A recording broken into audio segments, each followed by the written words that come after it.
আমি সকলোৱে এই 5টা সৰু সৰু নিয়ম মানি চলিলে জীৱনটোত কিছু পৰিৱৰ্তন হ'ব নিশ্চয়। আপোনালোকক কৰিবচোন। প্ৰথম নম্বৰটো হৈছে আমি ৰাতিপুৱা উঠাৰ লগতে বিছনাখন সঠিককৈ ৰাখিব লাগে। তেতিয়া আপোনাৰ মনত ভাল লাগিব আৰু মনটো ভাৱ আহিব যে মই এটা ভাল কাম কৰিলোঁ বুলি।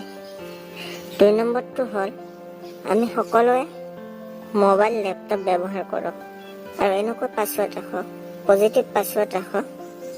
আই এম হেপী, মই মোৰ লক্ষ্যত থিয় দিমে, এনেকুৱা পাছৱৰ্ড ৰাখক। 3 নম্বৰটো হৈছে আমাৰ মেৰুদণ্ড চিধা কৰি ৰাখিব লাগে। 1 ঘণ্টা মূৰে মূৰে চিধা হৈ থিয় হ'ব লাগে।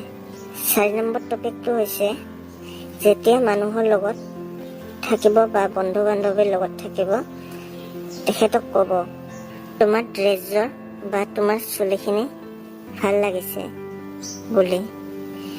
তেতিয়া মানুহজনো বা বন্ধু বান্ধৱীজনো সুখী থাকিব। আৰু 5 নম্বৰ টপিকটো হৈছে আপুনি সদায় হাঁহি থাকিব খোজক। তেতিয়া মুখৰ আকৃতি দেখাটো সুন্দৰ হ'ব, লগতে মগজুতো ডপামিনৰ সৃষ্টি হয়। মই আশা কৰোঁ যোৱা বছৰতকৈ এই বছৰটো আপোনালোকৰ বেছি ভাল হ'ব। ধন্যবাদ। আমি সকলোৱে এই 5টা সৰু সৰু নিয়ম মানি চলিলে